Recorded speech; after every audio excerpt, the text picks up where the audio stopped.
clase pasada di de manera muy introductoria, muy al principio, muy al final, perdón, muy al final en la clase pasada comenzamos a hablar de lo que eran los diferentes tipos de adquirir conocimiento. Y eso lo vamos a ver un poco hoy, pero yo creo que vamos a verlo un poco de pasada. Primero, porque ya lo vimos la clase pasada. Y segundo, porque a través de las 5 semanas que llevamos, hemos ido como mencionando esto de una forma muy somera, ¿no? Y entonces voy a retomar desde donde quedé la clase pasada. Voy a volver a repetir por si hay dudas, porque en la clase pasada se hizo muy al final y yo entiendo que pudieron quedar dudas y que no todo el mundo quedó claro. Y pues para cerrar con este tema y cerrar con lo que tiene que ver, lo que yo considero la introducción a los conceptos más importantes de epistemología. Entonces, comenzamos. Bueno, vamos a hablar de métodos de adquirir conocimiento. Ya sabemos que, aunque el método científico es el más común y en la próxima clase o en la demás siguiente vamos a poder desarrollar qué es eso, cuáles son las reglas y todo eso. Por ahora, lo que tenemos que tener claro es que ese no es el único método para adquirir conocimiento. A veces no necesitamos llegar al método científico para adquirir conocimiento. ¿Es el más seguro? Perdón, ¿es el más seguro? Sí, es el más seguro. Pero hay cosas que ni siquiera necesitamos someterlas a una investigación. ¿Se imaginan ustedes que tengan una novia o un novio y ustedes tengan que hacer una investigación científica para saber si esa persona los quiere o no los quiere? Uy, qué jartera, ¿no? A veces sería bueno porque nos permitiría confirmar, pero es muy difícil establecerlo. Entonces, hay otros métodos para tener conocimiento. Para aprender a cocinar, ustedes no necesitan hacer una investigación científica, necesitan que su mamá o su papá o la persona que en su casa cocine les explique, ¿no? O leer un libro o mirar YouTube o mil de una manera. Entonces, hay varios métodos de adquirir conocimiento y aquí estudiamos 4, aunque quizá hay algunos que yo siento que se quedan por fuera. Para eso recordamos inicialmente que hay dos conceptos, nociología y epistemología, y que la epistemología se encarga de establecer si el conocimiento científico es correcto, si es bueno, si fue bien llevado, mientras que la nociología estudia todas las otras esferas del conocimiento, no solamente el científico, sino todo el conocimiento en general. De hecho, el mismo conocimiento científico puede entrar dentro de la nociología, pero no estudiado con el mismo rigor que en la epistemología. Entonces tenemos la epistemología, que es una disciplina de la ciencia, de la filosofía muy específica, que estudia el conocimiento científico, y tenemos la noceología, que estudia todos los conocimientos, incluido el científico, pero no con ese carácter tan estricto que tiene la epistemología, ¿sí? Entonces, según nuestro querido amigo Charles Sanders Peirce,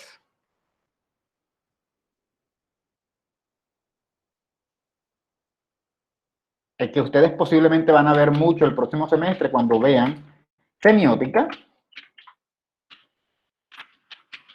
hay 4 formas de adquirir conocimiento. Pero eso lo vemos en un momento, retomando un poquito en esta media hora el inicio. Entonces, bueno, lo primero que tenemos que saber es cómo se fija el conocimiento. Yo no sé si ustedes han preguntado eso, ¿no? ¿Cómo me aprendo algo y cómo hay otras cosas que no me aprendo? Para hablar de eso hay que hablar de fijación del conocimiento, de la misma manera en la que uno fija algo. Por ejemplo, yo siempre tengo cartones de pastillas aquí al lado, no sé si se hayan dado cuenta. Yo tengo este cartón de pastillas y lo voy a fijar sobre la cámara. Momento. Estoy tratando de fijarlo. ¿Alguien me puede decir por qué no se fija? Porque no es adhesivo. Muy bien, ¿cierto? Irónicamente, el conocimiento también es o no adhesivo. El conocimiento lo fijamos en la cabeza o no lo fijamos. Obviamente, el conocimiento que es significativo es el conocimiento que podríamos llamar aquí entre nos, no sé quién me dijo eso de adhesivo, pero que podríamos llamar adhesivo. La idea es que el conocimiento se fije en nuestra cabeza y ahí quede estático. Y de esa manera nosotros sabemos, por ejemplo, que el Trascaribe, lo siento, me estoy tomando un juguito y no quiero que se enfríe, después del café un jugo frío. De esa manera nosotros sabemos que si salimos de la universidad y salimos a las 10 de la noche, como dice el horario, nos va a dejar el Trascaribe, porque ya nosotros fijamos en nuestra cabeza cuál es el horario del Trascaribe. Hay conocimiento que fijamos de una, ¿no?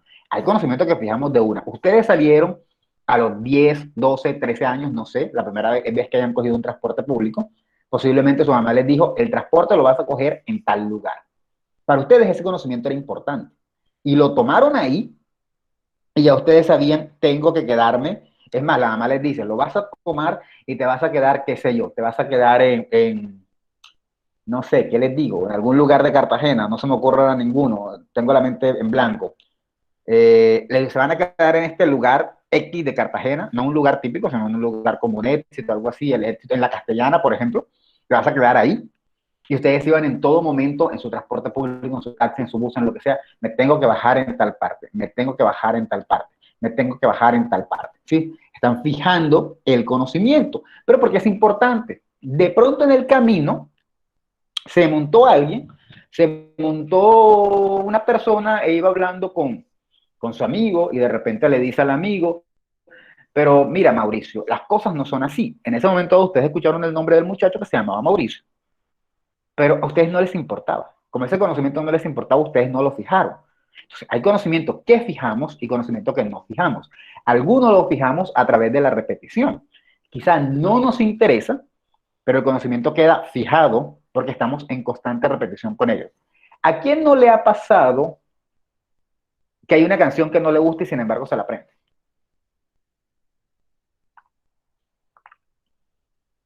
Menciónenme un ejemplo para saber que están aquí y que no estoy hablando solo. Dime, Melanie. A mí me pasó. ¿Cómo, Juan? Sí, a mí me pasó también como a todos, con ¿Cuál? canciones así de Karol G. ¿Cuál? Esa hay Ok, que bichota. ok, bueno, ok, eso suele pasar, ¿no? Dime, Shaira, ¿ibas a decir Profe, algo? como Pony Salvaje. Ok. Entonces, a veces nos A pasa con todo el alguna mundo. canción. ¿Cómo?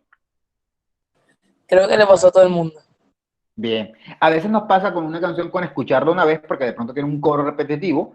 A veces, aunque escuchamos la canción y decimos, uy, me parece horrible, pero lo olvidamos porque no la repetimos constantemente. Entonces, fijar el conocimiento no siempre es el conocimiento que queremos, sino también el que nos está llegando.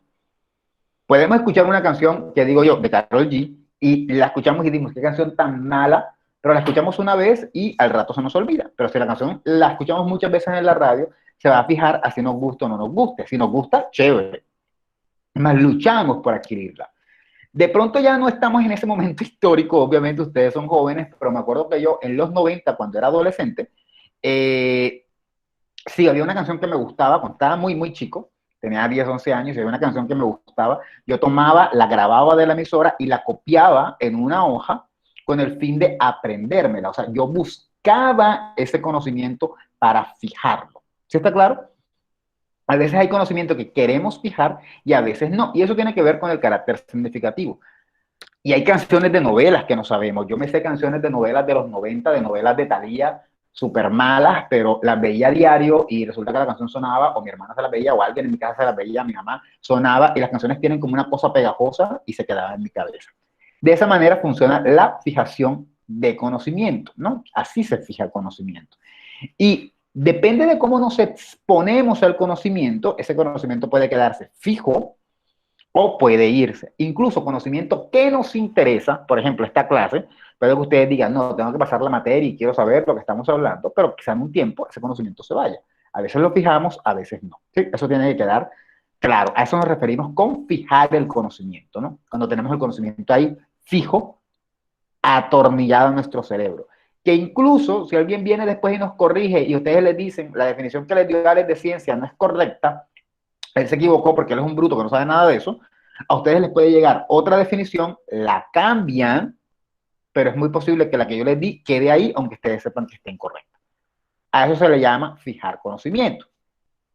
Esa fijación de conocimiento tiene que ver con el raciocinio, ¿no? En la medida en la que nosotros razonamos y más razonemos, más podemos fijar el conocimiento. ¿Por qué? La razón es bastante simple. Me dan un segundo en lo que conecto. Gracias. La razón es bastante simple. ¿Por qué? Cuando razonamos, logramos establecer conexiones entre fenómenos, logramos relacionar. Por ejemplo, ¿a quién no le pasa que de repente,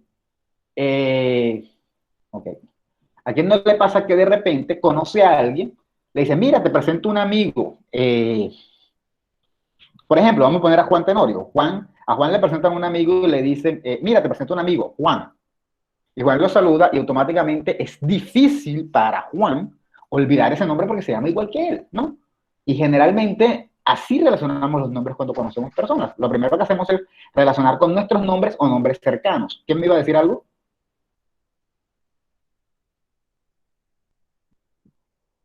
Nadie, bueno, está bien. Yo tengo un problema, bueno, un problema no, pero sí es algo que me pasa, y es que cuando conozco una persona y esa persona cumple años entre agosto y diciembre, noviembre, diciembre, me resulta muy fácil aprenderme su fecha de cumpleaños. Cuando cumple en los primeros 6 meses del año, me es un poco más difícil. Últimamente estoy aprendiéndome enero, pero de ahí para abajo es súper difícil. La razón es muy simple. Muchos miembros de mi familia, sobre todo mis sobrinos, que son los cumpleaños que más me aprendí en una época de mi vida, cumplen entre agosto y diciembre. Y yo relaciono, ¿no? Relaciono, bueno, si tal persona cumple tal día, tal persona cumple tantos días. Bueno, para comenzar, yo cumplo en esa temporada. Y luego de ahí para adelante es establecer relaciones. Si yo cumplo tal fecha, mi sobrino cumple 9 días antes que yo, el otro va a cumplir tantos días después que yo, mi mejor amigo cumple, o bueno, uno de mis mejores amigos cumple 15 días después que yo, y una de mis mejores amigas cumple 21 días después que yo, y mi mamá cumple, bueno, ese sí no lo puedo olvidar, pero entonces a partir de mi mamá recuerdo el otro, y establecemos conexiones, relacionamos cosas. Eso nos ayuda también a fijar el conocimiento. De hecho, una de mis mejores amigas cumple en cierto día de enero, el 12 de enero, y me acuerdo que me dijo una vez cuando yo le dije, o sea, como a los 2 años, le dije, yo tengo problemas para memorizar tu cumpleaños. Y ella me dijo, cumple el mismo día que tú, pero en enero. Ella me dio la clave para que yo hiciera la conexión y desde entonces no se me ha olvidado. O sea, ya yo sé, enero 12 cumple ella porque yo cumplo un 12, ¿no? Eso se llama razonar y eso implica encontrar conexión entre ideas y realidad, que es justamente de lo que se está hablando aquí abajo. Fijamos el conocimiento más cómodamente cuando razonamos, pensamos y tratamos de establecer relaciones. ¿Sí? Si me quemé con aceite, por ejemplo, posiblemente voy a intentar utilizar la misma técnica que haya utilizado cuando me quemé con agua caliente, aunque no debería funcionar igual, ¿no? Pero razonamos de esa manera, establecemos quemada, por ejemplo, me quemé con agua caliente, me cayó un poco de agua caliente y ¿qué hice? Abrí la pluma, metí mi mano y me cayó mucha agua para calmarme, ¿no? Me quemé con aceite, relaciono quemada, agua, abro la pluma, meto mano y me refresco. No va a funcionar igual porque quemarse con aceite funciona diferente. Pero no sé si entienden de lo que estoy hablando. Generalmente lo que hacemos cuando razonamos es relacionar ideas, ¿no? Razonamos, fijamos el conocimiento a través del raciocinio. Y ese raciocinio se da a través de relación de ideas. Fijamos ideas, cosas que tenemos en la mente con la realidad que estamos viendo. ¿Sí está claro? Hola. Sí, profe. Por ejemplo, de pronto, obviamente eso es súper prejuicioso, súper prejuicioso, pero podemos ir por una calle y de repente vemos a un tipo con una pinta que no nos agrada y relacionamos enseguida. Idea, pinta de malandro. Realidad, el tipo está allá. Si el tipo está allá y tiene pinta de malandro, de pronto es malandro. ¿Qué hago yo? No paso porque me atraca. Hago una relación para crear un conocimiento. Y todo ese proceso que hice en mi cabeza fue una relación de ideas y fijé un posible tipo de conocimiento, ¿no? Viene alguien detrás de mí, me voy devolviendo y le digo, no pases por allá porque por allá parece que hay un malandro, que hay un ladrón. Eso es prejuicio, obviamente, pero es un buen ejemplo de cómo relacionamos ideas, ¿sí? Ahora, interesantemente, tenemos ideas, por ejemplo, un tipo vestido de cierta forma puede ser un ladrón. Esa sería una idea. Ahora tenemos también un conjunto de signos, que es ese cómo es la vestimenta en sí. Por ejemplo, qué sé yo, que el tipo va a sonar mal, pero así es, y así funciona en muchas partes del mundo, pero que el tipo tenga cierto tono de piel. Una mochona.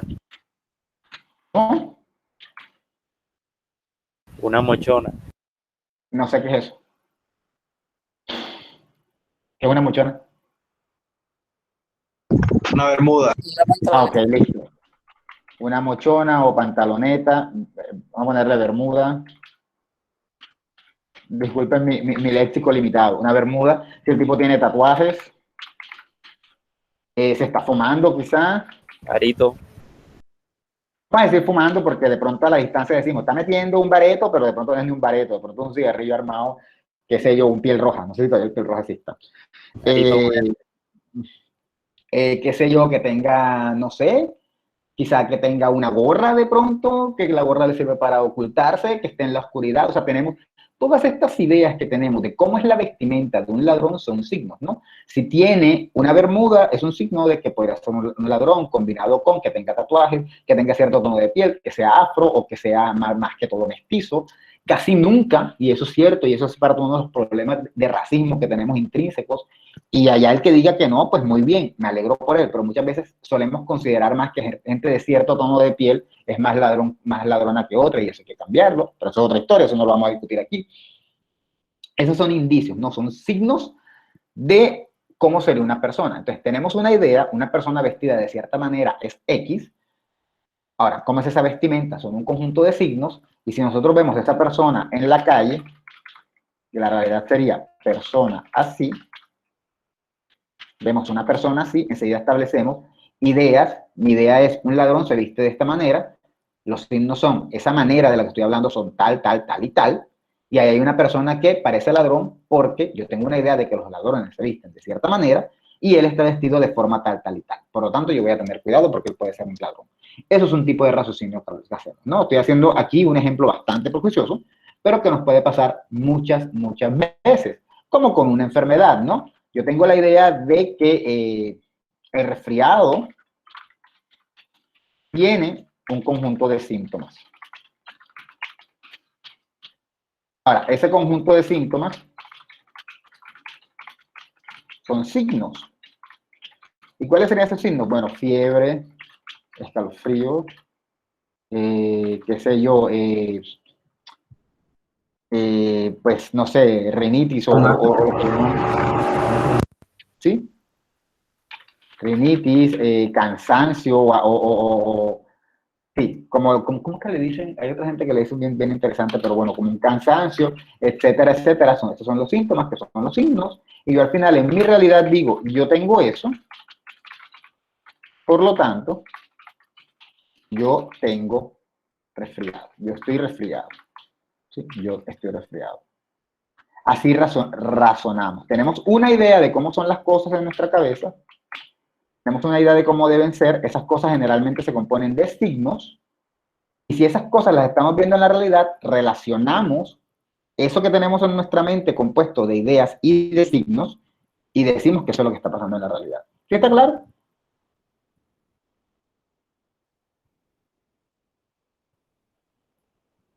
Sí, Dígame si no para profe. avanzar. Sí, Vale, sí. vale. Dicho todo eso, eso implica, cuando nosotros hacemos ese tipo de ejercicios, nosotros pensamos. Y nosotros estamos pensando siempre. Siempre estamos pensando. No vamos a pensar que solamente adquirimos conocimiento cuando venimos a clase, ¿no? Ustedes adquieren conocimiento en cada momento de su vida, están adquiriendo conocimiento, ¿no? Si se están viendo la novela de hoy a las 10 de la noche, no sé si hay novela hasta ahora, ustedes están adquiriendo conocimiento que es el conocimiento que está pasando en la novela y por eso se lo pueden contar al amigo o a la amiga que les pregunta, ¿no? Entonces, generalmente pensamos, siempre estamos pensando y siempre estamos adquiriendo conocimiento. Y muchas veces inferimos cosas, que es justamente el ejemplo que les estaba poniendo. Por un montón de cosas que yo sé de conocimiento previo, puedo inferir si una persona, si estoy corriendo el riesgo de que me atraquen o que no me atraquen. Ahí infiero cosas, ¿no? ¿Alguien me está hablando por aquí? No, no es por aquí, como que es por el WhatsApp, no sé. Ah, bueno, Camilo levantó la mano. Dime, Camilo. Profe, con relación a lo que usted está diciendo de inferir el conocimiento, por ejemplo, en mi caso, yo tengo una niña de 1 año. Es mi primera hija, yo nunca he tenido hijos. Entonces, por ejemplo, una vez se estaba atorando y yo no sabía que se estaba atorando y realmente yo no sabía qué hacer. Entonces, pues, se comió un pedazo de melón, le estaba dando un pedacito de melón, se me tragó todo el pedazo de melón y se me estaba ahogando. Entonces, pues, yo realmente me puse súper mal y pues yo inferí, pues, por lo que he podido leer y lo que he podido mirar, poner la boca abajo, golpearla y meterle el dedo en la boca y le saqué el tremendo melón y Ok. prácticamente le salvé la vida a Martina. Entonces ahí podríamos hacer como una relación o un ejemplo de lo que usted Sí, está diciendo de inferir el conocimiento. hay una inferencia de conocimiento, no sabes qué estaba pasando, infieres que puede estarse ahogando porque la ves mal, no le ves en las manos lo que le diste, dices se está ahogando. Y bueno, ahí llegamos a otro nivel porque no solamente inferiste, sino que también aplicaste unas técnicas y otras cosas que podemos ver en un momento dado. Pero en efecto, lo que tú haces de ver la situación, de verla mal y de darte cuenta, porque, y eso no lo pensamos, no, eso no lo pensamos, eso no es como que Camilo cogió y comenzó a incidir por eso en su mente. La veo de esta manera y no tiene el melón en la mano, debe ser que se está ahogando. No, no, no, eso todo funciona, la mente funciona así, ¿no? Eso hay que tenerlo claro. Cuando inferimos conocimiento, la mente funciona así. El típico ejemplo de la infidelidad, le encuentras un detalle y si infieres, me es infiel, y no tienes necesidad de comenzar a procesar, se infiere automáticamente. E inferimos conocimiento así, en efecto, constantemente, ¿no? Con cualquier cosa, o sea, ¡pum! Se fue la luz aquí, o sea, se fue todo, y se infiero, se fue la luz. No tengo necesidad de decir, wow, me he quedado a oscuras, he perdido la comunicación con los estudiantes, la luz de mi habitación se fue, debe ser que se fue la luz. Eso es mentira. Hay cosas que ya sabemos mecánicamente y las inferimos, pero son inferencias, ¿no? Y eso pasa porque siempre estamos pensando, es como un ejercicio que siempre hacemos. Así como nos ejercitamos, bueno, los que se ejerciten haciendo ejercicios, así también ejercitamos la mente pensando constantemente y poder inferir. Y eso nos lleva, cuando inferimos cosas, reflexionamos. Y ahí es donde entra lo de Camilo. Camilo infiere que su hija se está ahogando y enseguida reflexiona también de una manera muy rápido y intenta solucionar el problema de inmediato, ¿no? Uno infiere algo, uno reflexiona y uno busca una solución. Para llegar a esa solución, bueno, a veces cuando se necesita solución, no siempre, se genera una duda y una creencia. La duda es, ¿qué hago con esto que acabo de inferir? Y la creencia es lo que tú aplicas. El ejemplo de Camilo, que no lo tenía preparado, pero creo que cayó al lugar, porque de hecho no iba a hablar de ningún ejemplo aquí, es bien puntual. Él hace una inferencia al ver que la niña está mal, se da cuenta que no tiene el melón en la mano, aunque él no se haya dado cuenta que se dio cuenta de eso, e infiere que posiblemente puede estarse ahogando. Reflexiona, y cuando reflexiona, se generan dos estados, que es la duda y es ¿qué hago? Primero, la duda, ¿qué hago? La pregunta cuando te la haces, y luego la creencia, ok, lo que voy a hacer es esto, ¿sí? Me imagino que él le pasó, él nos acaba de contar, dijo, ¿qué hago? ¿Y ahora qué hago? Y comenzó a razonar y la tomó, la golpeó, le golpeó en la espalda, le metió el dedo y lo sacó. Tiene una duda y genera o sigue, porque no necesariamente la genera él, sino que sigue una creencia, ¿no? ¿Está claro? Igual, vas por la calle, tenemos el ámbito de pensar, de hacer inferencias. Veo el tipo con la pinta, reflexiono y digo, uy, puede ser un ladrón, me puede atracar y me asalta la duda. ¿Qué hago? ¿Me devuelvo? ¿No me devuelvo? ¿Sigo? ¿No sigo? Y dependiendo de las circunstancias, resuelves la duda. O sigues o te devuelves. ¿Qué sé yo? Lo veo y digo, bueno, en este sector realmente no hay ladrones, hay policía alrededor y voy a dejar de ser prejuicioso y voy a pasar. Y paso y el tipo no me atraca. O paso y el tipo me atraca. No sé. Pero resuelvo la duda, ¿no? Cuando tenemos ese hábito de estar pensando y pensando, que lo tenemos siempre, y tenemos conocimiento y se nos generan dudas, podemos llegar a el nivel investigativo. En este ejemplo de Camilo y en este ejemplo del ladrón, no necesariamente, pero a veces podemos tener dudas que nos lleven a investigar. Por ejemplo, qué sé yo, me doy cuenta que la gente es fanática de cierta serie o de cierto programa de televisión que a mí se me hace malísimo, y yo digo, pero ¿por qué a la gente le gusta tanto? Yo veo el programa, infiero que es un programa malo, pero sé que a la gente le gusta, reflexiono y digo, ¿por qué a la gente le gustará ese programa? Entonces decido que voy a hacer una encuesta, una pequeña investigación para saber por qué a la gente le gusta. Así se puede llegar a cualquier tipo de conocimiento, desde el conocimiento simple del que hemos estado mencionando o hasta un conocimiento investigativo, ¿no? Todo va como por partes. Vemos algo, inferimos algo, reflexionamos, nos surge la duda de por qué está pasando eso o qué se puede hacer con eso y tratamos de encontrar una solución o una respuesta. ¿Sí está claro? Sí, pero es como un proceso natural del ser humano, de la mente. Sí, sí, es un proceso natural del ser humano, de la mente, que ha sido descrito de esa manera, porque esto no es que lo hayan propuesto, esto es como un descubrimiento más que todo, ¿no? Y así funcionamos. Y así también funciona la investigación, ¿no? Generalmente el próximo semestre, cuando vean anteproyecto... Profe, Dime. y en el caso de que Camilo no hubiese, o sea, sabido qué hacer, ¿qué pasaba? Se quedó en la duda, eso también puede pasar, nos podemos quedar en la duda. Eso no hay ningún problema, uno se puede quedar... Ojo, son como estados normales de la mente, pero no hay problema si uno se queda en uno. O sea, no hay problema, no. O sea, en el caso de Camilo habría problema y en muchos otros casos.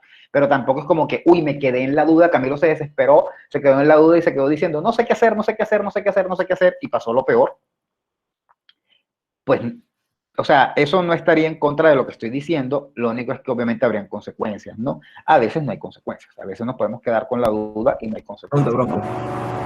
¿Cómo?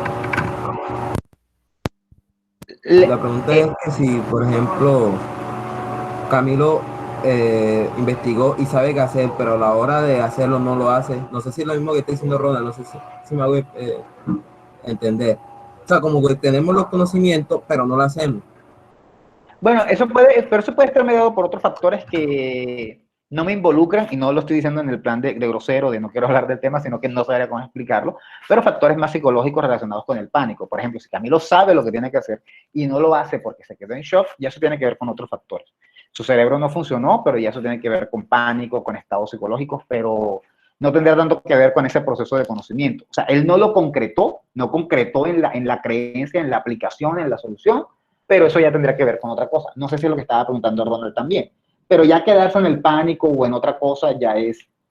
Por ejemplo, yo soy un tipo, hablando en términos de ladrones, yo soy un tipo que cuando se trata de ladrones, mi mente me traiciona y yo suelo, bueno, o solía, tengo un rato que no me pongo en esas situaciones, pero solía quedarme en el nivel de inferencia.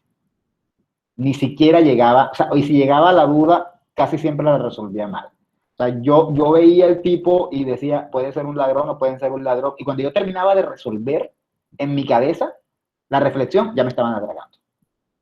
O sea, parece mentira, pero es cierto, ¿no? O sea, yo veía el tipo y yo decía, tiene pinta de ladrón. ¿Será que es un ladrón? Y cuando ya yo llegaba a responderme en mi cabeza de que el tipo sí era un ladrón y de que yo podía estar corriendo peligro, era porque ya me estaban atracando. O sea, eso es un problema que tengo yo con el ladrón, ¿no? Las veces que me han asaltado en la vida ha sido así. Entonces, no pasa nada, o sea, no pasa nada, son estados mentales míos de que no sé si será esa idea mía de no querer prejuzgar a nadie que también termina afectándome a veces, lo que lo genere, pero son estados en los que puede pasar. En otros contextos puedo resolverlo, otras situaciones de manera más práctica.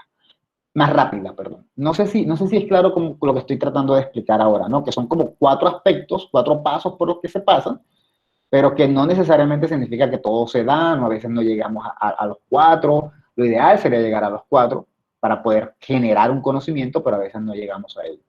No sé si respondí la pregunta 1 y 2, no sé si quedó claro.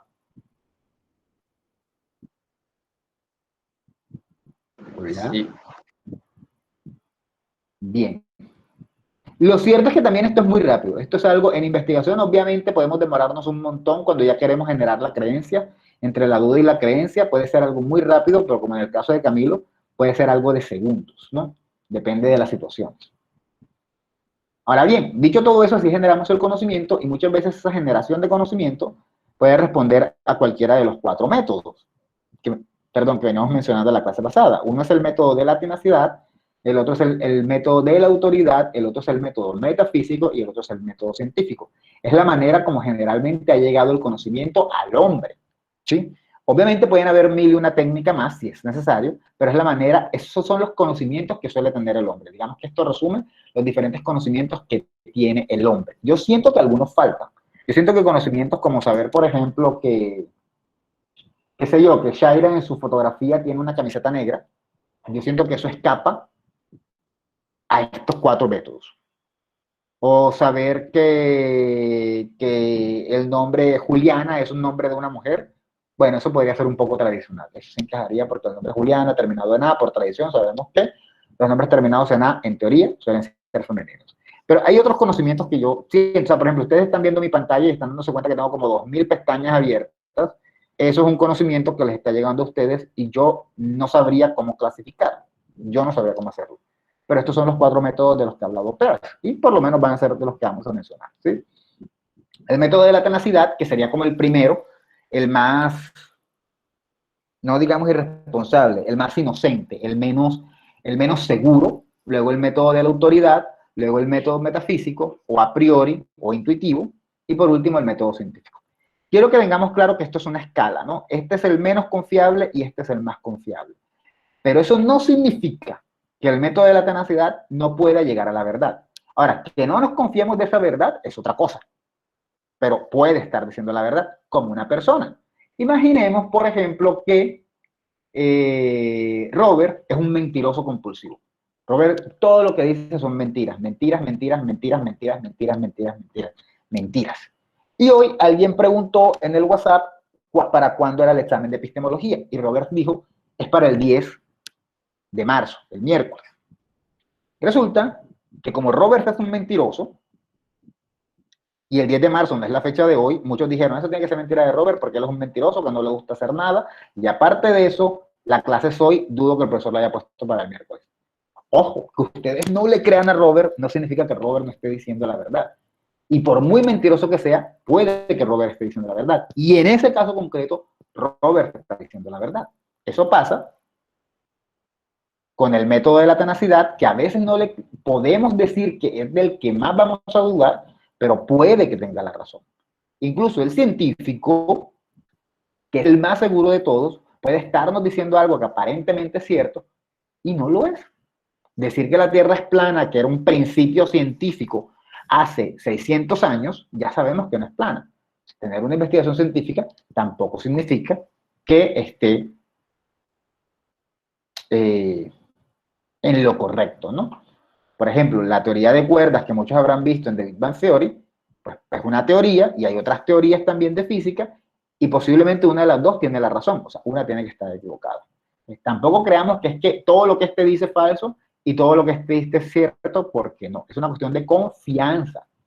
Volviendo al ejemplo de Robert, Robert puede estar diciendo eso de que es mentira, de que el examen es el miércoles, y viene Melanie Pérez, que ya lo envió y dijo, no, el examen es para el lunes 8. Y Melanie es la más dura científica del salón, la que siempre sabe todo y dice todo. Pero quizá en ese caso se equivocó, y de hecho la verdad la tenía Robert. Eso para que lo tengamos en cuenta. No vamos a juzgar de que los métodos son uno malo y otro bueno. Uno es más seguro que el otro, pero en diferentes momentos cada uno puede estar diciendo la verdad o una mentira. Entonces comenzamos con el método de la tenacidad. Yo creo que se le llama tenacidad, o creo que ese nombre de tenacidad, realmente no sé por qué se le puso ese, pero yo creo que viene porque es tenaz, o sea, porque es como esta capacidad de afirmar algo sin fundamentos, o sin fundamentos serios, sin fundamentos claros. Nada, solo lo afirmas porque sí y ya. Creo que por eso se le llama método de la tenacidad, porque de alguna manera es tenaz. ¿Sí me van siguiendo? ¿No voy hablando muy rápido? Va bien, profe. Muy bien. El método de la tenacidad es el de las opiniones propias. A veces no son opiniones, pueden ser afirmaciones, ¿sí? Como que yo estoy aquí sentado y de repente siento que me pasa algo por los pies y yo digo un ratón. No lo alcancé a ver, pero hice fue una afirmación. No di una opinión, yo di una afirmación, ¿sí? Un ratón, y no lo alcancé a ver, pero como sentí una cosita que me pasó por los pies, pensé que era un ratón. Pudo ser un ratón, o pudo ser un papel, o pudo ser una pelusa, no sé, un pedacito de tela volando y por el viento que hay, pues me pasó por los pies, no sé. Pero no necesariamente es una opinión, puede ser un hecho que uno afirma sin ningún tipo de fundamento. Pero lo cierto es que es de cada uno puede tener su propia idea sobre el mundo o sobre lo que pasa. Y por eso, pues no resulta del todo confiable, ya eso lo habíamos visto, ya que se encuentra con que otras personas piensan de modo diferente o que podrían considerar una cosa diferente. En el caso del ratón, por ejemplo, imagínense que yo estoy en la casa de alguno de ustedes y ustedes saben que en su casa no hay ratón y de repente yo siento que algo me pasa por los pies y digo, un ratón, de pronto ustedes se van a decir, no, no creo, aquí no hay ratones, ¿no? Así ninguno de los dos lo haya visto, podemos tener percepciones diferentes de qué fue lo que pasó. Entonces, cada uno tiene opiniones diferentes o, en algunos contextos, cada uno puede ver los hechos de manera diferente. El conocimiento o el método de la tenacidad es el que uno se forma uno solito, sin pensar mucho, sino así, como instantáneo, ¿no? Profe, Dime. También yo había visto un ejemplo como la cuestión de, o sea, el espacio, el tamaño de pronto las estrellas, porque dicen que las personas, o sea, tienen diferentes percepciones acerca de esto. Ok, sí, es un buen ejemplo desde el punto de vista personal. Por ejemplo, decir que, bueno, tendrás que darme un ejemplo concreto, pero por ejemplo, gente que dice que las estrellas pueden transmitir algo, o yo estoy viendo esa estrella la puedo ver todas las noches y la sigo y me trae suerte, eso puede indicar eso. Cuando dijiste algo del espacio me llamó la atención porque el espacio también es relativo, ¿no? Cuando uno dice, tengo una habitación grande y viene otra persona y dice, no, tu habitación es pequeña, o por el contrario, uno dice, uy, esta casa es pequeñita o mi habitación es pequeñita y viene otra persona y dice, no, la casa es grande. Eso también es relativo. Cuando estabas hablando del espacio pensé que te referías a eso, pero luego entendí que te referías al universo.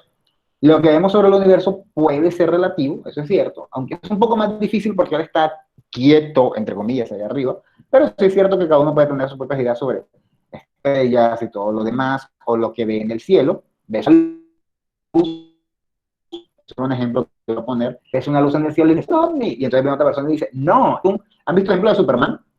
¿De qué es? ¿Es un cometa? No, es un avión, no, es Superman. La expresión que va diciendo cada uno es método de la tenacidad. Cada uno va teniendo su propia percepción de lo que hay en el cielo. Yo veo una luz en el cielo a lo lejos y digo, es un ovni, otra persona me dice, es un cometa, otra persona me dice, no, es una estrella fugaz, entre otras cosas un poco raras, es estrella fugaz, y otro me dice, no, eso es, no sé, un resto de un asteroide artificial, humano. Un platillo Cada uno volador. puede tener su propia percepción. Exacto. Entonces, ejemplos del método de la tenacidad, por ejemplo, puede ser escuchamos un ruido en la noche, asumimos que hay un fantasma, y defendemos la idea de que hay un fantasma, ¿no? O sea, escuché el ruido y dije, uy, en esta casa hay fantasmas, y luego al día siguiente digo, en tu casa hay fantasmas porque escuché ruidos. Eso es un poco método de la tenacidad. La idea se me ocurrió a mí, yo la dije, yo la planteé, ¿sí? O sentir un sabor agrio en una comida que se prueba, ¿qué dice aquí? Que se prueba por primera vez y pensar que está dañada, ¿no? Por ejemplo, me dan un plato internacional hindú que yo no conozco, siento un agrio y mi primera reacción sería, esto estará bueno, esto tiene como un agrecito raro. Por ejemplo, para los que hayan probado el hummus, que es el garbanzo este molido, cocido, que luego se muele y se le echa limón y que es medio árabe, yo conozco, y de hecho la primera vez que lo probé, o sea, yo sabía que tenía limón, porque de hecho fui yo el que lo preparé buscándolo en internet, pero cuando tú lo pruebas yo dije, esto da la sensación de que estuviera malo. Obviamente yo sabía, no está malo, porque es que yo le acabo de echar limón, porque es un ingrediente. Pero muchas otras personas he visto que lo prueban, se lo dan a probar y dicen, está bueno, pero se está como poniendo ácido. No se está poniendo ácido. Ese es su sabor, es el limón de lo que se nos está dando, ¿no? Entonces a veces podemos probar una comida nueva o vieja, una comida, perdón, nueva, y podemos sentirle un sabor raro y creer que está malo o que está pasado, qué sé yo, probamos algo y decimos, tiene buen sabor, pero está salado. No está salado, es que el plato es así. ¿Sí? ¿Sí está claro por dónde voy? Sí, profe. Ahora, ¿por qué estoy hablando de que sea una comida que se prueba por primera vez? Porque esto es un conocimiento de entrada, intuitivo. Cuando ya uno es experto en comidas, qué sé yo, cuando yo he tomado sopa de mondongo toda mi vida y me estoy tomando un plato de sopa de mondongo ahora y lo siento agrio, ya no es un conocimiento de tenacidad o intuitivo. Ya eso es a priori, ya eso es otro tipo de método, porque ya a mí la experiencia me ha enseñado que una sopa de mondongo agria está mala. Y ahí es por experiencia, ya eso es otra cosa. No es lo mismo cuando uno se le ocurre una idea de algo que está pasándole a uno por primera vez en ese contexto, a cuando uno se lo sabe por la experiencia. ¿Sí está claro? No es lo mismo. Entonces ya ese es otro tipo de conocimiento. Ya esa es otra cosa. Ya eso se parte de la experiencia, del quehacer, de razonar, de tú decir, la sopa de mondongo, bueno, depende, si le echaron limón, pues es otra cosa, pero la sopa de mondongo no tiene que saber agrio, bueno, no es lo mismo ácido que agrio, no tiene que saber agria, por lo tanto, esta sopa está mal, pero ya eso lo saben porque uno razona y ya uno conoce cómo debe ser la sopa de mondongo y uno reflexiona y uno dice, espérate, ya esto es otra cosa, esto no es porque yo soy un ignorante. Pero eso es otra cosa, eso vamos a hablar en un momento. Entonces, el método de la tenacidad es ese, son las ideas que se nos ocurren ante un conocimiento que nos resulta nuevo, ante una realidad que nos resulta nueva, ¿no? Segundo método, el de la autoridad. No es meramente individual, sino que está asentado en la comunidad. Es decir, lo hemos aprendido de diferentes grupos. Perdón, ya sea por tradición, ya sea por religión, ya sea por ley, y decimos, esto es así y esto debe ser así, pero porque lo sabemos por la ley, por la religión, por tradición, porque el profesor lo dijo, por lo que sea. Ya lo sabemos como porque hay autoridades que hablan del tema. No autoridades en el sentido político, ni autoridades en el sentido de que sean superiores, sino de que ya vienen de la sabiduría popular, por decirlo de alguna manera, la sabiduría común, la sabiduría de la comunidad, ya vendrían por eso. ¿Pues? Entonces, nos influimos necesariamente en las opiniones de unos y otros, o en los hechos como los ven unos y otros. Se trata, por decirlo con palabras de Peirce, de la voluntad del Estado en lugar de la del individuo. Cuando el Estado, y entiéndase por Estado, iglesia, cultura y todo lo demás, nos dice cómo deberían ser las cosas. ¿Sí? Puede ser cierto o puede ser falso. Como en todos los casos, no siempre ni el método de la tenacidad ni el método de la autoridad son falsos. Por ejemplo, los remedios de la abuela, ¿no? La abuela puede recomendarnos ciertos remedios que se los sabe de tradición para el acné. Puede que algunos son ciertos, puede que otros no funcionen, ¿no?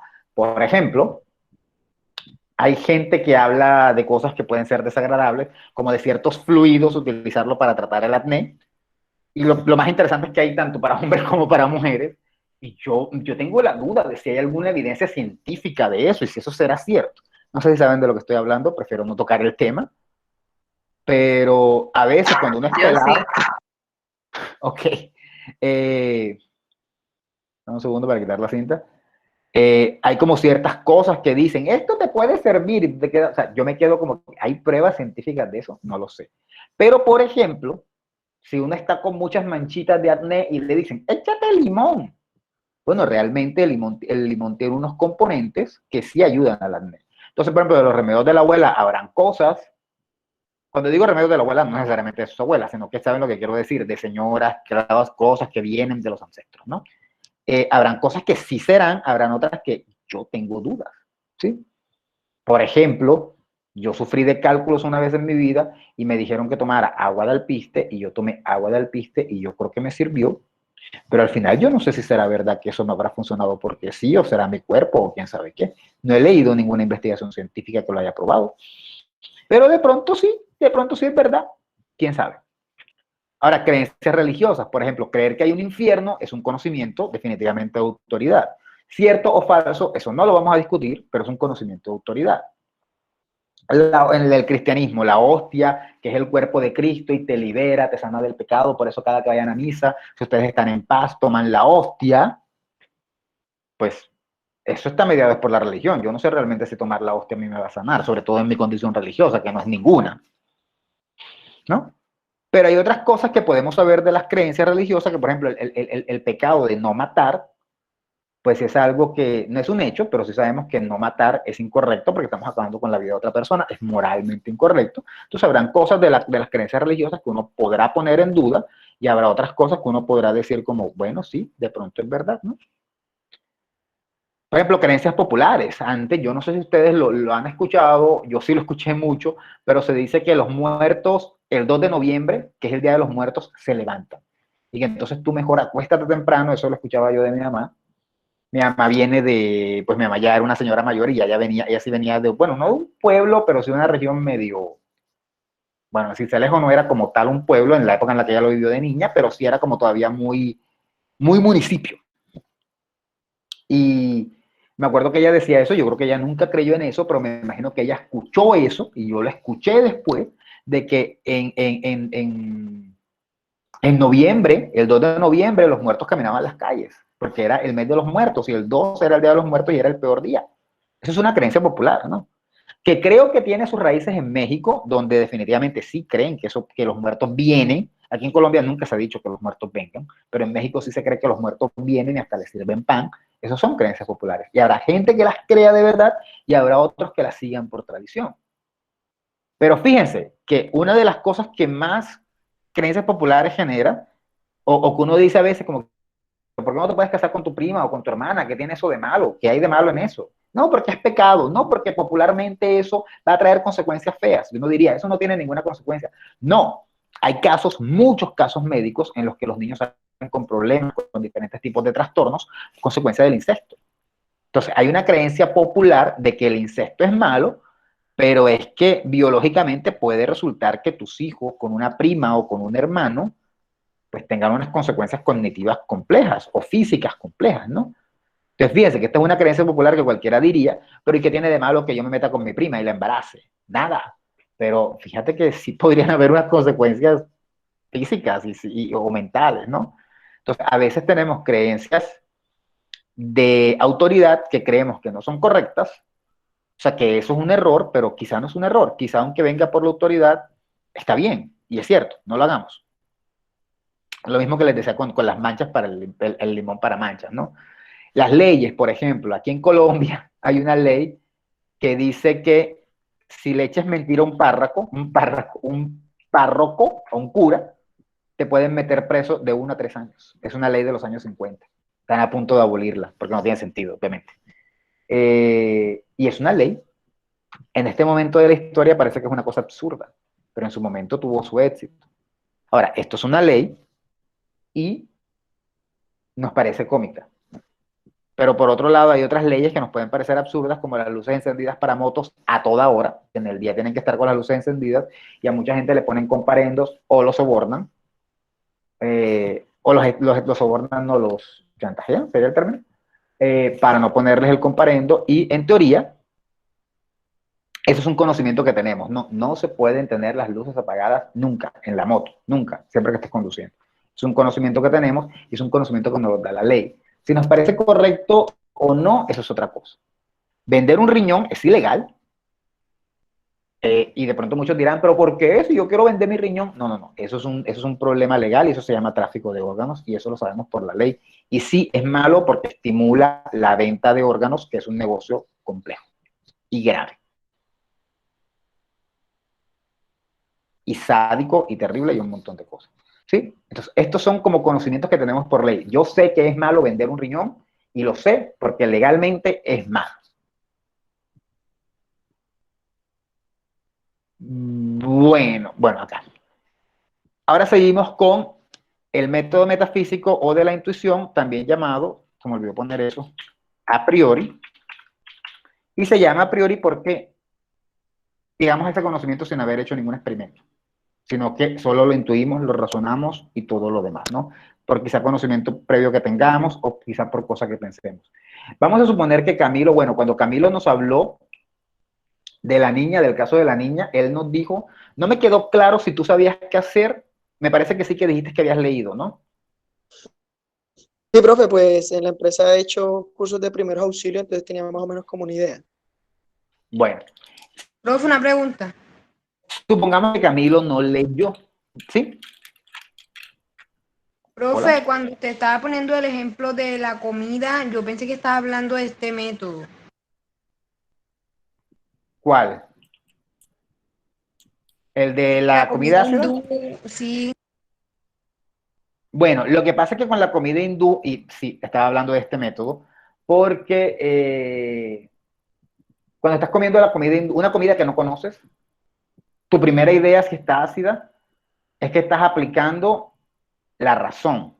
Pero como realmente no tienes conocimiento suficiente, por eso podemos decir que es intuición. La razón la aplicas cuando ya tienes, no digamos conocimiento previo, pero sí razonas y vas más allá. Dame un segundo porque para allá venía con lo de la comida. Entonces voy a primero leer la definición y luego voy a tratar de establecer la diferencia. El método metafísico o de la intuición o a priori es más seguro que los anteriores, en teoría, porque se basa en la reflexión y en la medición de causas y efectos. Miramos qué pasa con qué, cómo una cosa puede generar la otra y establecemos las consecuencias, ¿no? Supongamos que Camilo no había leído nada en primeros auxilios, pero sabía que la niña se estaba atragantando. ¿Qué hace? Lo primero que uno pensaría es, le pego por la espalda para que salga, porque lo he visto, porque es la manera de sacar las cosas, o le meto la mano y le saco el melón. ¿Sí? Son las maneras de pensar. Y obviamente son las maneras de pensar porque lo intuimos, porque lo reflexionamos, porque si algo está trancado en la garganta, lo que hay que hacer es sacarlo. Y si no sale a puñetazos para que salga, para que se escupa, pues lo sacamos con la mano. O incluso, yo estoy seguro que una persona que ve a su hijo en ese contexto no va a pensar en empujarlo, ¿no? Porque cualquiera diría, ¿y por qué no hacer lo posible para empujarlo y que llegara al estómago? Pero no es una idea intuitiva, no es lo primero que uno pensaría. Si algo está trancando algo, uno lo saca, ¿sí? Con excepción del baño, ¿no? O sea, si el baño se nos tapó, queremos que se vayan las cosas. Pero, bueno, no sé si a alguien se le haya tapado el baño, pero ¿cuántas personas no se les habrá tapado? Imagínense que ustedes están en la casa de una novia o de un novio, entran al baño y lo tapan. Ustedes quieren que eso baje, pero en el fondo, en su cabeza, una idea que está ahí latente es, si yo pudiera meter la mano y sacarlo así, nos ha pasado. A mí me ha pasado. No en casa de ninguna pareja, pero me ha pasado. ¿No les ha pasado eso alguna vez? O bueno, alguien que le haya pasado alguna vez, que haya tapado un baño y haya creído que la mejor solución es meter la mano y sacarlo. Obviamente no lo hace por unos asuntos de higiene, pero hay un momento dado en que su mente dice, lo mejor es meter mano y saque. ¿Sí o no? A los que les haya pasado, claro. Hola. De pronto es un ejemplo escatológico, lo Profe, sí sé. lo escuchamos. Solo nos dejó De pronto es sin un palabras. ejemplo Disculpe. escatológico. Lo que pasa es que es un ejemplo escatológico, pero lo que quiero que piensen es, tomando el ejemplo de Camilo, ¿por qué Camilo nunca pensó en que lo mejor, bueno, él sabía de primeros auxilios, pero otra persona pensaría, lo mejor es empujarlo para que baje? No, Camilo pensó en sacar, y cualquiera pensaría en sacar, porque son ideas que tenemos en nuestra mente siempre reflexionando. Si algo se atranca, lo ideal que haríamos sería sacar las cosas en vez de incluso empujarlas para que se vayan o para que no obstruyan. ¿Sí está claro lo que estoy diciendo? Pero ese mero ejemplo es solo porque así funciona nuestra capacidad de raciocinio. Si algo obstruye, hay que quitarlo. Y la mejor manera de quitarlo es sacándolo. ¿Sí está claro? Sí, profe. Bien. Entonces, no se necesita de experiencia, simplemente se necesita de razonar y saber cuál puede ser la solución. ¿Sí? Por ello también he llamado a priori, ya lo había puesto. Básicamente busca estar en relación con la naturaleza, es de sus creencias deben estar en armonía con la naturaleza y es por eso que es más racional. Cuando digo naturaleza me refiero a la realidad, ¿no? Está en armonía con lo que vemos en la realidad. O sea, tratamos de apelar a lo que hay alrededor para poder solucionarlo. Si a mí se me va la luz, y yo estoy hablando con ustedes, ¿yo qué sería lo más mal que hiciera? Pues lo que tengo alrededor es mi celular y les mando un mensaje. Si no tengo señal, porque quizás se fue la luz en la antena más cercana, salgo a la calle e intento buscar un lugar desde donde haya señal. Todo eso está en armonía con la naturaleza. Las soluciones que yo encuentro están en armonía con lo que hay alrededor. ¿Sí? Dado eso, es muy... no, es bastante seguro, pero no podemos decir que simplemente es completamente confiable, sino que es más racional. Eso se llama método metafísico o de la intuición o a priori, ¿no? Por ejemplo, si no me agarro de la baranda de una escalera y tengo un problema en la pierna, me duele, me puedo resbalar, ¿no? Entonces yo voy a tomar la escalera eléctrica y yo pongo mi mano para no resbalarme. A veces vemos personas que van en escaleras eléctricas y no se van agarrando, pero es porque no tienen ningún problema en la pierna. Hay otras que siempre prefieren ir agarradas. No hay problema. Si me tiro de la mesa, me puedo golpear. Fíjense que esto le pasa, este ejemplo lo puse porque este método de intuir y de reflexionar lo hacen los niños.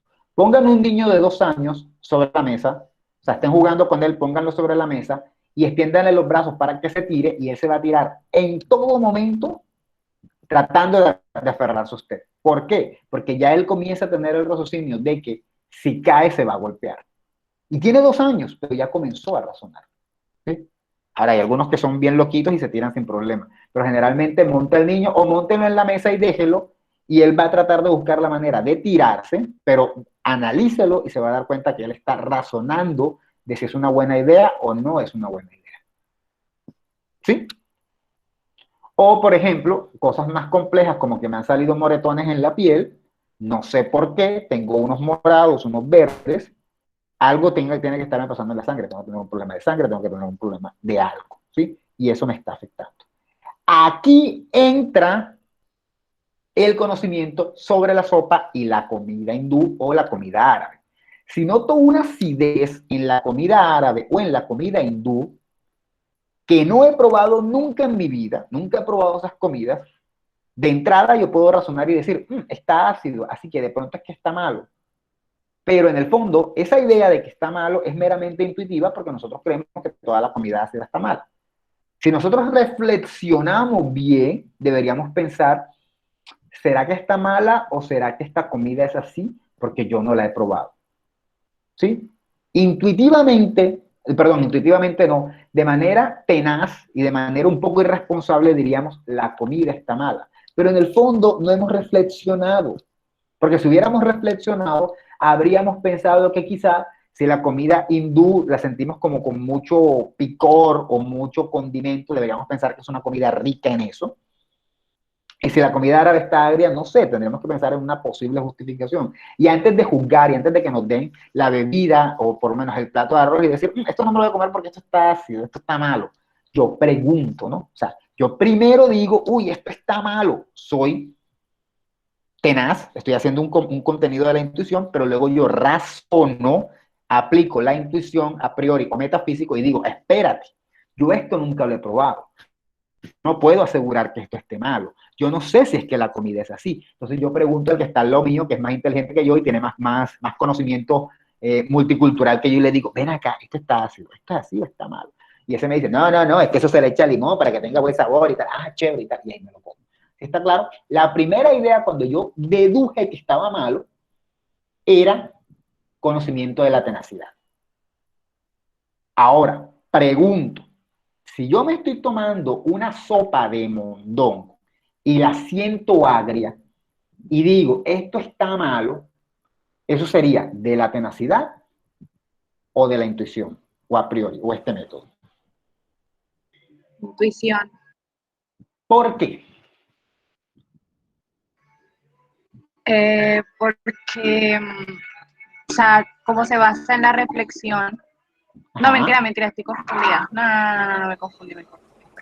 Déjeme y analizo bien lo que voy a decir. Ok. ¿Quién me responde?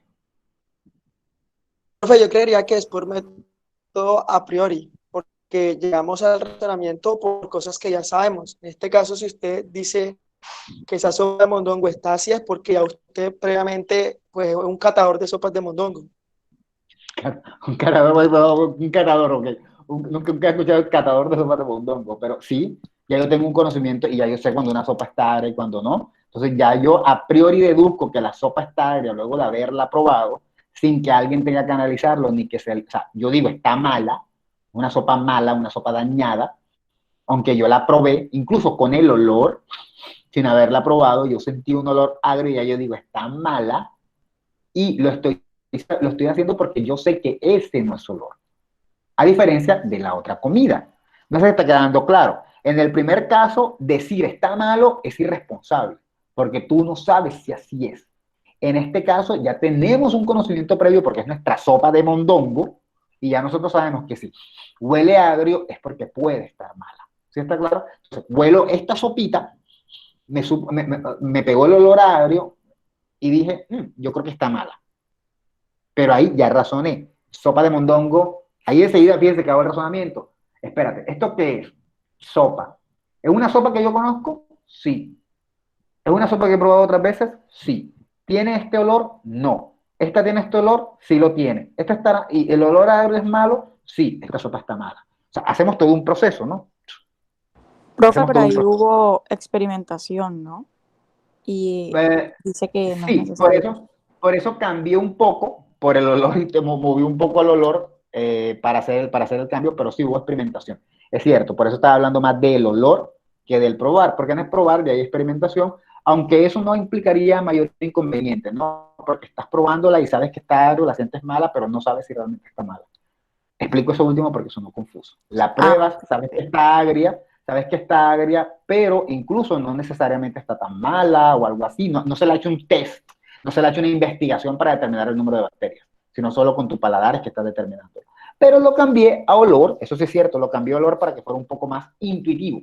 Sin haberla probado, ya experimentaste con el olor, pero una experimentación muy simple, y dedujiste que estaba mala, ¿sí? En el caso del humus, por ejemplo, lo oliste, te olió agrio, dijiste, espérate, ¿yo esto lo he probado antes? No. Y entonces, ¿cómo se está malo? ¿Es que es así? No sé. Yo creo que está malo, pero no sé. ¿Sí se dan cuenta? O sea, hice toda mi reflexión y lo primero a lo primero que llegué fue, espérate, si yo no tengo conocimiento de esto, yo no sé nada de esto, ¿yo cómo voy a juzgar esto sin saberlo? Mientras que en el otro caso, sí, hice mi reflexión, yo he probado esto, sí, esto tiene ese olor, no, ese olor significa que está malo, muchas veces sí, por lo tanto, esta sopa huele así, sí, por lo tanto, esta sopa está mala. Incluso sin estar mala, de pronto era el olor y a lo que la pruebo y a lo que la sometemos, nos damos cuenta que no tiene tantas bacterias como cualquier plato de comida normal, etcétera, etcétera, etcétera. ¿Dudas? Todas las del mundo.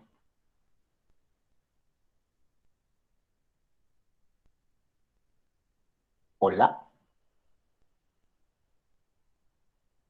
Bueno, y por último, Pero no, ninguna duda.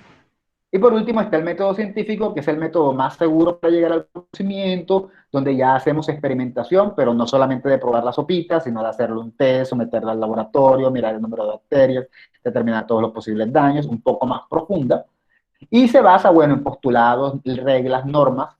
En 2 clases vamos a ver qué es el método científico, y entonces vamos a ver que son como un conjunto de paso a paso que implican razonar, pero también implican probar, implican que apliquemos instrumentos, ya sea experimentos, ya sea encuestas, depende del tipo de investigación, unas técnicas para llegar a unas soluciones, como un poco lo que vemos en la clase de metodología. Vamos a ver una clase en la que vamos a discutir cuáles son las reglas del método científico, pero eso son 2 clases más o menos. Entonces ya casi es una investigación seria donde nos ponemos a investigar el tema. No todos los conocimientos tienen que llegar a este nivel, ¿no? Para uno saber si una sopa está mala, uno no tiene que ponerse a hacer esto. Ya con el mero sabor uno dice, no, está mala. Yo no tengo que llamar a alguien y decir, hazme un favor, llévate esta sopa, llévala al laboratorio y compruébame si está mala. Y si no está mala, me la traes para mañana. Señor, los resultados van a salir en 2 días. No importa, tú me la traes. Y si no está mala, me la traes y yo me la tomo. No, eso lo sabemos meramente, ¿no? Sin necesidad de llegar a ese nivel. Y como les decía, hay cosas de los diferentes métodos que pueden ser reales. Por ejemplo, sentir un sabor agrio en una comida que se prueba por primera vez y pensar que está dañada, pues puede ser intuitivo y puedes estar equivocado, pero puede que también sea verdad. Puedes estar comiendo, no sé, una comida extranjera, no se me ocurre ninguna realmente, pero puedes estar comiendo una comida de cualquier otro lado, unos tacos mexicanos, no sé, un pozole mexicano y lo pruebas y dices, está como agrio. ¿Cómo? Pero es que el queso añejo estaría normalmente agrio, ¿no? O sea, estaba poniendo el caso del pozole mexicano, que no es un plato tan típico aquí, y entonces tú lo pruebas y dices, está agrio, se siente como agrio, está malo, y de pronto tienes razón, el pozole no es agrio, a menos de que le eches limón o algo así, pero en general yo creo que, o una sopa de tortilla no es agria, entonces dirías, bueno, yo considero que no son agrios, pero entonces dirías, pues sí, tenías razón, estaba agrio, a diferencia del humo, donde dijiste que estaba agrio y no, te equivocaste, es que ese es su sabor, no está malo. Entonces, probaste la comida esta de otro país, dijiste está mala, y sí, te equivocas, tienes razón, estaba mala. Entonces, a veces podemos tener razón con este método, a veces en este también pueden haber cosas certeras, a veces en este también, muchas veces en este también, de hecho, muchas veces, y muchísimas veces acá. Pero ninguno es 100% certero, ¿no? Bien, ¿dudas hasta ahí? Bueno, de esa misma manera, en la que hay como unos métodos, hay unas dimensiones del conocimiento que se llaman primeridad, secundidad y terceridad, que son como las maneras en las que el conocimiento avanza en nuestra cabeza. A veces llegamos hasta allá, a veces no llegamos, a veces nos llegamos, nos quedamos en la primeridad, a veces nos quedamos en la secundidad y a veces en la terceridad. Estas dimensiones están en directa relación con los métodos, ¿no? qué es lo que nos llega primero, luego cuando reflexionamos y luego cuando ya decidimos investigar.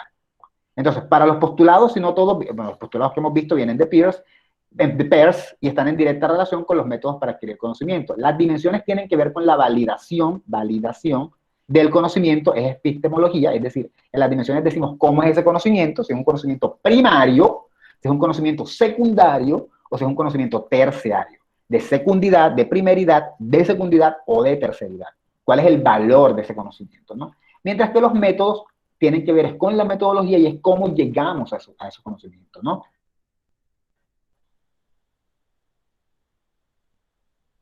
Repito mejor, cada uno en nuestra cabeza el conocimiento. Ahora, ese conocimiento puede ser validado en términos de si es verdadero, si es falso, si sí, si no. Y eso se le llama primeridad, secundidad y terceridad. Voy a tratar de explicar y luego que termine de explicar, me pregunto.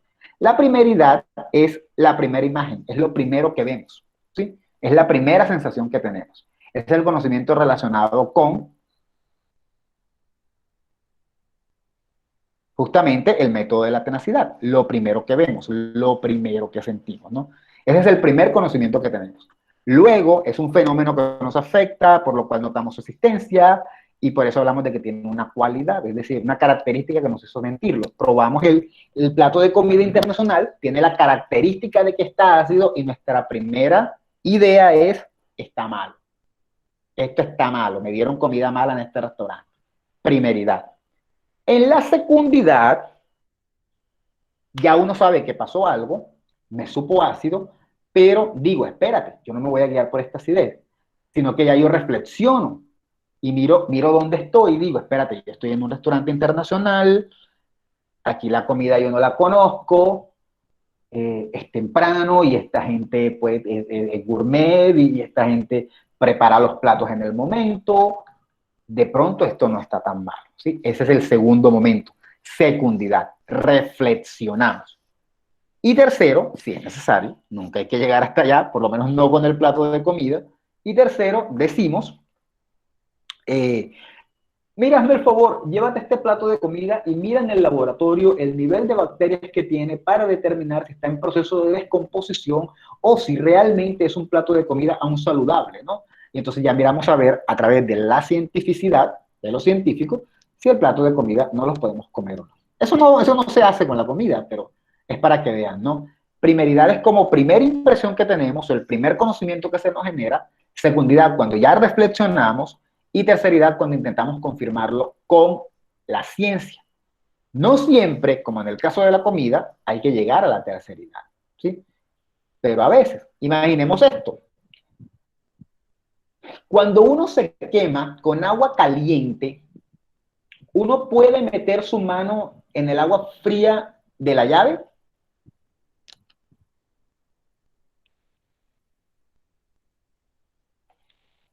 Pregunto. Profe,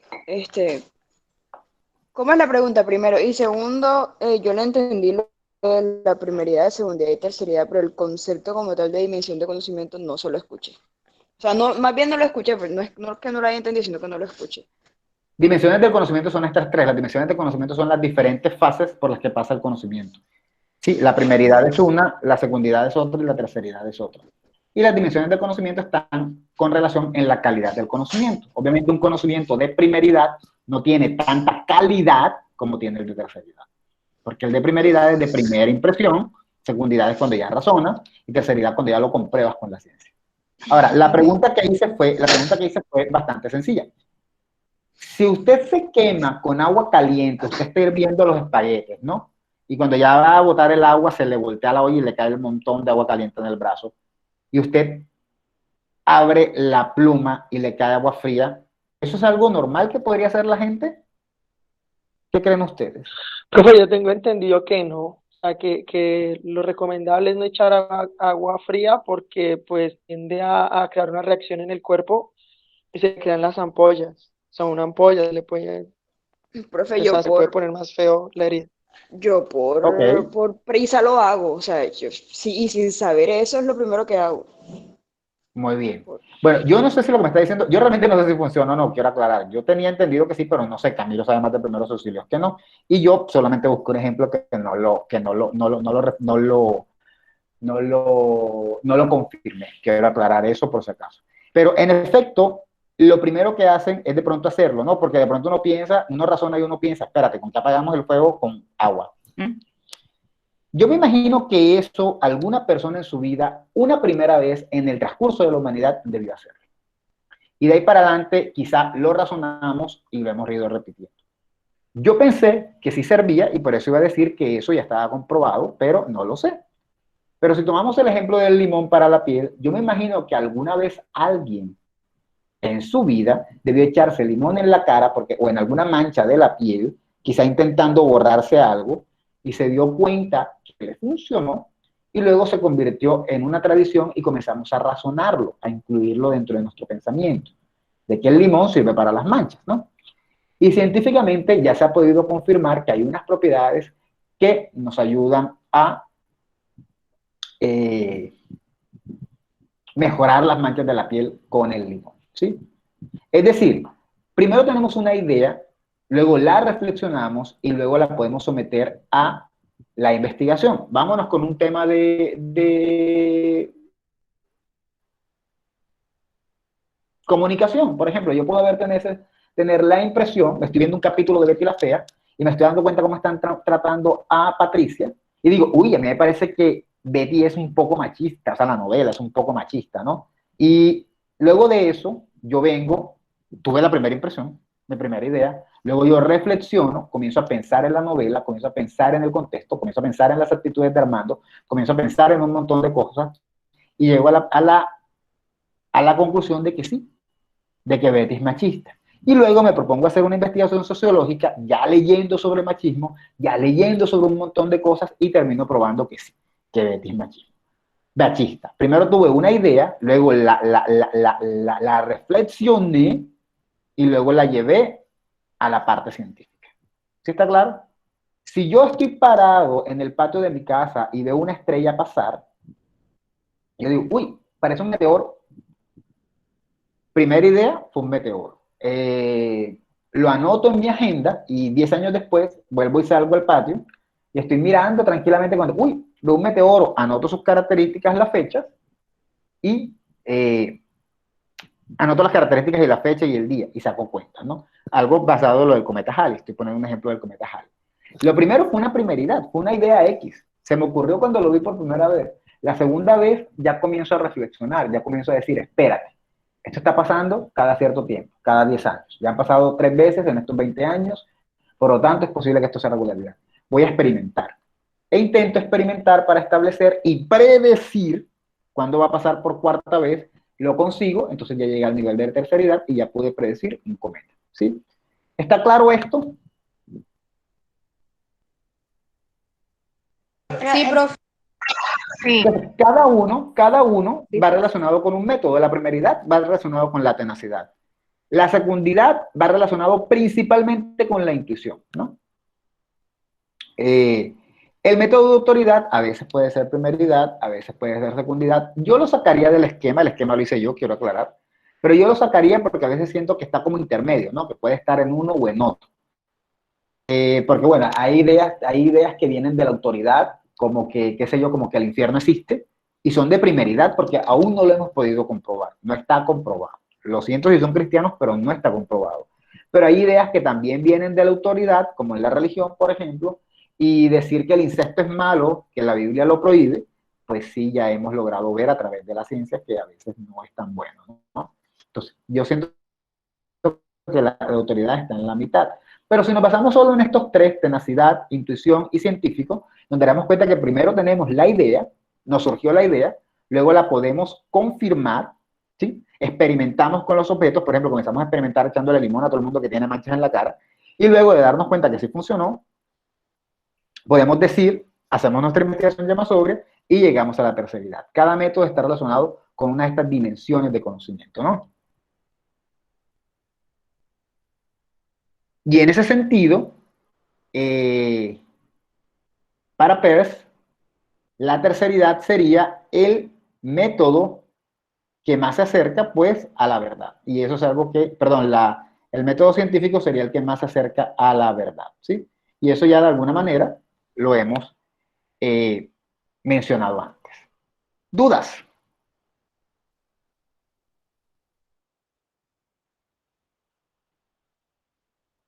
Jovenzuelos. Todo claro. Bien. Con eso cerramos. Profe, entendí. ¿Cómo? Que yo entendí todo. Ah, ok. Con eso cerramos estos conceptos generales y por fin, para la próxima clase, ya hablaremos de comunicación y objeto de estudio. Para ir más o menos al día con el programa. Creo que vamos bastante bien. ¿Sí?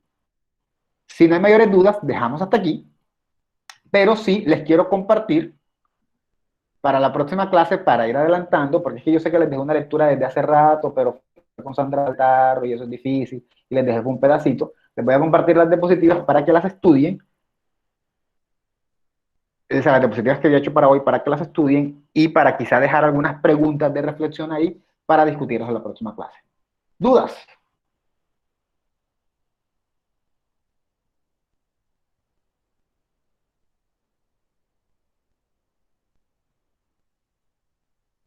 Cero dudas. Bueno, si no hay dudas, feliz día para todas las niñas que estuvieron con nosotros hasta el final. ¿Cómo? Ay, gracias. Gracias. Hoy es un día, yo creo que más para celebrar, es para conmemorar un hecho histórico, más que para decir, hola, te felicito, no sé quiéncita, eres una mujer bella, eres una mujer maravillosa. No, es un día para conmemorar, así que memes del tipo, memes no, mensajes del tipo, eres una mujer bella y emprendedora, tu belleza ilumina el día, esos no vienen al lugar. Hoy es el día para celebrar a la mujer que ha luchado por sus derechos. ¿Sí? Dime. ¿Qué mensaje con fotos de violín? Exacto, no, y creo que es un día para hablar más del empoderamiento y de la lucha que han tenido por delante a través de la historia y que siguen teniendo. Nos vemos el día miércoles con sus parciales de epistemología. Ok, bye. Buenas noches, Gracias, profe. profe. Bye. Vale, bye. Chao. Chao.